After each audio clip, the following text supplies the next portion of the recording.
para empezar, me voy a referir a Clara, y creo que mejor que nadie la va a definir Marcelo Stiletano en una nota del diario La Nación el año pasado, cuando se le entregó el premio de personalidad destacada de la cultura. Dice Marcelo Stiletano: no debe haber en todo el recorrido histórico de la pantalla chica un trabajo de búsqueda ligado a la cuestión inmigratoria tan completo y apasionante como el que Zapetini llevó adelante en La Otra Tierra. En tiempos en que se privilegia en la TV el ejercicio de una memoria parcializada o frívola, aquel ciclo, tan elogiado en su momento y tan vigente hoy, resulta poco menos que imprescindible para marcar rumbos. Bueno, y para empezar entonces y entrar en tema, le voy a dar la palabra a Clara y después a Canela para que explique un poco cómo concibió este ciclo, que aparentemente fueron 100 capítulos. Fueron 60 para ATC, porque en ese momento era ATC, y fueron 39 porque fueron trimestrales de 23, de 13 capítulos, 29, perdón, por Pramer, por Canal A, que justamente ahí, aparte de ser mi inmigrante preferida, había participado como invitada en uno de los capítulos del ciclo de ATC, pero en el caso de Pramer estuvo a cargo de la presentación y cierre de cada capítulo. Aparte, cada capítulo, digamos, tanto lo de ATC como los del ciclo de Pramer, la diferencia era en su formato, en la duración. Los de ATC tenían 1 hora de duración y muchos entrevistados, por lo menos 5 o 6 en cada uno, y una línea dentro de la temática artística, digamos, con una línea de contenido dentro del capítulo. En cambio, en lo que hicimos para ATC, que presentaba Giliola, era el protagonista, era el eje del capítulo, era un solo protagonista, y alrededor de ese protagonista después se informaba justamente el texto, la voz en off contaba un poco más el complemento de lo que era la colectividad. Hoy vamos a ver un fragmento de eso dedicado a los polacos. Bueno, quisiera antes de largar el fragmento que Canela nos cuente un poco, bueno, cómo te conoció y cómo se vinculó contigo en este ciclo de los inmigrantes. Nos conocimos a través de María Herrera Vega. Claro, el tema es así, yo era conductora y siempre me había gustado la producción, pero en el área de lo infantil, que es donde me sentía cómoda. No había producido nada para adultos, ni tenía tampoco un lenguaje interesante para adultos. Si bien Buenas tardes, mucho gusto y otros programas me enseñaron a moverme ante cámaras, una cosa es conducir, otra cosa es, digamos, protagonizar una conducción, tratando de desarrollar capacidades periodísticas, la propia opinión, que no siempre está en las palabras, está también en la gestualidad y en el compromiso que se asume cuando lo que se hace no se limita a llegar a recibir un papel y leer de una pizarra, como siempre fue mi caso. Yo no tengo buena memoria, esto desesperaba un poco a Clara, pero bueno, es la única cosa de mí que puedo decir públicamente que le desesperaba. Bueno, fuera de broma, la llevé a desesperación muchas veces. Fue mutuo, pero de esa desesperación, es tan elegante con la metáfora de la desesperación. Nacieron productos tan intensamente sentidos que valió la pena. Yo creo que el trabajo creativo tiene mucho que ver con la angustia, con la preocupación, con el compromiso, y no es lo mismo eso que la sola alegría o la vivencia epidérmica de un proyecto. Ya me estoy yendo por las ramas. Volviendo a tu pregunta, en realidad el programa que a mí me hizo pegar un volantazo, que no sé manejar, pero me imagino a mí misma pegando un volantazo, fue para crecer. Ahí entendí lo que era conducir periodísticamente un programa, empaparme de todo, participar de todo, aunque no fuese la responsable ni de la edición que Clara sostenía, ni de la desarrollo y la búsqueda y la investigación del programa, y la concepción general del programa de María. Ahí me di cuenta que lo que había hecho hasta el momento para adultos no tenía significado. Y a partir de ahí cambié mi rumbo personal y profesional. Ahora, lo que me llamó la atención siempre de Clara es cómo ella, economizando recursos, podía sacar, podía encontrar o ofrecer un lenguaje de una hondura muy particular. Generar, por ejemplo, el suspenso, que es tan difícil en el discurso literario, el suspenso, la emoción y la verdad. Y esto no es casual, ella tiene que ver con la búsqueda de la verdad. No sé si hablé suficiente. Y en blanco y negro, te recuerdo en blanco y negro y suficiente, no hacían falta colores. Yo quisiera, se me ocurrió ahora, porque aparte de que yo me siento muy intimidada por estar en la Academia de Letras y también por el homenaje de FUNTV, porque todo lo que suena a homenaje y demás, a mí me encanta. Quien diga lo contrario miente. Ha hecho entrada el hombre que nos faltaba. Enrique José. Además también es del palo, o sea, que alguien de televisión, así que se sienten los señores acompañados.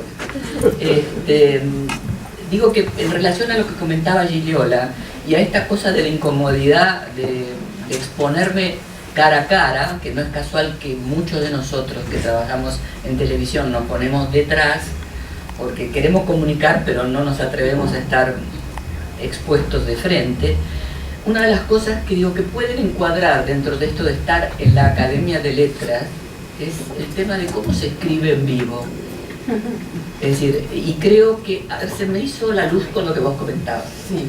porque creo que encaja un poco como aporte a esto tan difícil que es el tema de la escritura, en el caso a lo cual estamos académicamente acostumbrados.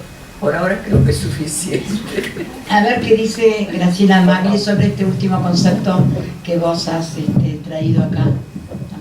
En realidad me quedé con ganas de escuchar a Canela como sujeto de la serie La Otra Tierra, ya que en uno de los capítulos está como testimoniante y además por su participación en la segunda etapa.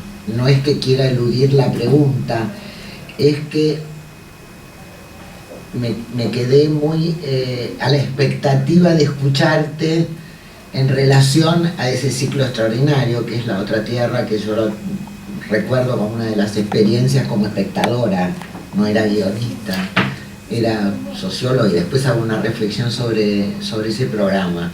Antes de referirme estrictamente al tema del lenguaje narrativo de Clara, como sí, tu vivencia del programa, porque de hecho vos atravesaba tu subjetividad ese programa. Bueno, decir el prendedor que tenés puesto. Dijo hoy, Este está lleno de angelitos, es una de las pocas herencias materiales, porque la herencia interna de mi madre ha sido muy intensa, muy fuerte. Puedo resumirla en proverbios, ¿no? Dal dire al fare c'è di mezzo il mare. Es una máxima de mi vida. No es tan sencillo llegar a ningún lugar si no se moja uno, si no se empapa, si no trata de nadar y llegar al esfuerzo que esto significa. Bueno, hay dos aspectos del trabajo que tuve con Clara en este programa. No recuerdo con claridad qué me pasó cuando me interrogó. Sé que, digamos, sabía... la anécdota de la naranja famosa. Ah, sí. Llegué a la anécdota de la naranja que les puedo contar porque es no digo un antes y un después, pero los 4 años son 4 años, ¿no? Cuando el chico empieza a entender un poco más. Por ejemplo, entiende una historia con principio, continuidad y final. Por lo tanto, entiende un poco más de su propia historia. Cuando cumplí 4 años, mi madre me regaló 4 naranjas. Era el final de la guerra y conseguir 4 naranjas no era tan fácil. Entonces me dio las 4 naranjas, yo era muy chiquita, me puse las manos así y me puso las 4 naranjas. Y yo me quedé quieta porque quería que ese momento fuese eterno. Eran todas para mí, eran 4 naranjas todas para mí. y estaba en el umbral, me acuerdo perfectamente, entre lo que era el comedor y el bar del lugar en el cual vivíamos, que mi madre regenteaba, y de eso vivíamos y sobrevivíamos. Ahí conocimos a los soldados americanos, el chocolate. Si yo mostraba el pupo me regalaban un chocolatín, pero no era acoso sexual. Ellos extrañaban posiblemente a sus hermanitos. Yo tenía un pupo precioso y el chocolate era riquísimo. Bueno, no me pidió que mostrara nada más, prometo, que el pupo. ¿Esta sabías? ¿La del pupo? No, en esa época me sentía un poco inhibida. Ay, el viejo, un chocolate del viejo. Te había traído un chocolate. Qué rico, gracias. Lo tengo que compartir, porque lo de la naranja sigue así. Al rato mi mamá me dijo, viene y me saca las 4 naranjas y las dividió cada una en 4 partes y anduvo por la casa y le repartió a cada uno de mis hermanos un gajito. Así que yo me quedé con las 4 naranjas que están en mi poesía, están en mi literatura, y en una querida amiga que un día llegó a casa con un bolso que me traía dulce de naranjas, caramelos de naranja, no sé, todo de naranjas. Y comí durante mucho tiempo sola todo eso que me Bueno, esa anécdota ella me la sonsacó. Yo creo que la tenía olvidada, por ejemplo, pero tenía la virtud clara de concentrarse tanto en el entrevistado que lograba llevarlo con la memoria a situaciones de profunda alegría, de un dolor que había quedado escondido, y por eso sus entrevistas eran intensas. Yo creo que el editarlas debe haberle sido muy difícil porque, bueno, era un material... Pero de la etapa que vos estás hablando, sí. nosotros llegábamos con una investigación muy importante. Muy bien. Es más, se llegaba con un guión a grabar, o sea, no es que se hacían primero las entrevistas y después se escribía, que es lo que se hizo con el segundo ciclo, porque salía todo del eje de un solo reportaje. Entonces, a esa entrevista tuya, sí, y de alguna manera todas las entrevistas de los casi 60 capítulos de 1 hora, teníamos la investigación que una de las irresponsables es Marta Prada, que está ahí. Pero me falta un detalle importante. Para conducir ese único minuto que yo no podía memorizar, y si lo hacía me eso es en Pramer, mucho. es en el de media hora. Bueno, pero digamos, sí, hacemos un paquete, sí, porque en el fondo era lo mismo. Yo tenía que ver las entrevistas, tenía que estudiar la situación del país del que había sido inmigrante, la época en que había llegado, para decir ese minuto. No era solo repetir una cantidad de frases, sino sintetizar ese momento dramático de la llegada, el lugar de la partida, para poder expresarlo con la mayor intensidad y verdad posible. Yo no puedo dejar de hacer un comentario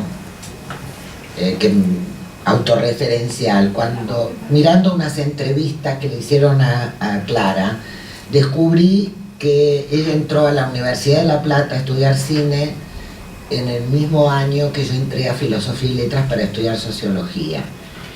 Y en ese momento Sociología no hacía tantos años que estaba fundada, y irradiaba una figura mayor de la sociología, que fue uno de los fundadores, que era Gino Germani, cuyo aporte a la historia social y a la sociología en general fue justamente un estudio sistemático de la inmigración. De modo que, aparte de la cuestión de la teoría social, la materia yo como estudiante de sociología y de toda esa generación de estudiantes de sociología, fue haber dedicado horas, noches de nuestras vidas a aproximarnos a ese fenómeno extraordinario que le daba singularidad a la condición argentina, las distintas corrientes inmigratorias, los estudios según intercensales, según los censos. En un momento Buenos Aires tuvo más población extranjera que nativa, un fenómeno descomunal, pero en un punto descriptivo. Si bien casi todos nosotros tenemos o un abuelo o un bisabuelo o una familia inmigrante, era inabarcable por la diversidad de los orígenes, la magnitud, y hacía de Argentina no solo de Buenos Aires, una verdadera Babel. Cuando en 1985, a mediados de 1985, que ya hacía mucho tiempo que me había recibido, empecé a ver este programa, era la encarnación en el sentido lato de la palabra, era esa temática a la que le habíamos dedicado estudio, rigor, porque es ineludible para comprender la condición, no quiero hablar de identidad, pero por lo menos la condición de ser argentino, de la nación argentina, era verlo atravesando la subjetividad de los testimoniantes, de las personas, de su desgarramiento, de lo que dejaron, de lo que aportaron a este país de un modo vivo. Para mí fue una cosa tan extraordinaria, pero no era una desconocida para mí, porque a mí me gustaba el cine también, y si bien sistemáticamente había estudiado cine antes de entrar, y ya la conocía a Clara porque en 1980 estrenó una película estupenda que es Buenos Aires, Tercera Fundación, un documental extraordinario sobre Buenos Aires, muy difícil de superar. Y cierro cortito con esta anécdota para mi homenaje personal. Hace no muchos años, un queridísimo director de cine muy talentoso me dijo: ¿qué ganas tengo de hacer un documental sobre Buenos Aires? Y le digo: que es cierto, es buena idea. Habían pasado 25, del 80, 30 años para los 400 del estreno de la película de Clara. Y cuando me empieza, digo, bueno, te empecé a tirar imágenes por donde querés. Yo cuando lo escuchaba, y yo misma cuando aportaba, digo, esto me suena. Y de repente me di cuenta que estaba narrando, mucho más joven que yo, el director, estaba narrando la película de Clara y que yo misma los aportes. Es como que capto un arquetipo esencial de la ciudad, muy difícil de eludir. Va a ser muy difícil hacer un documental sobre Buenos Aires después del que hiciste. Bueno, quería recordar esa obra que, si bien no es televisiva, la muestra como una maestra de la narración. Y agradecerle tanto esa serie La Otra Tierra, porque deja no solo la recuperación para la memoria de este país, no solo deja un registro diverso de casi todas las nacionalidades que han arribado, deja un material sociológicamente invalorable, históricamente invalorable, y deja un material invalorable desde el punto de vista de la narrativa del documental, del aporte que hace al género como tal y a la televisión en general. No quería dejar de decir mis palabritas sobre La Otra Tierra, que es una serie monumental.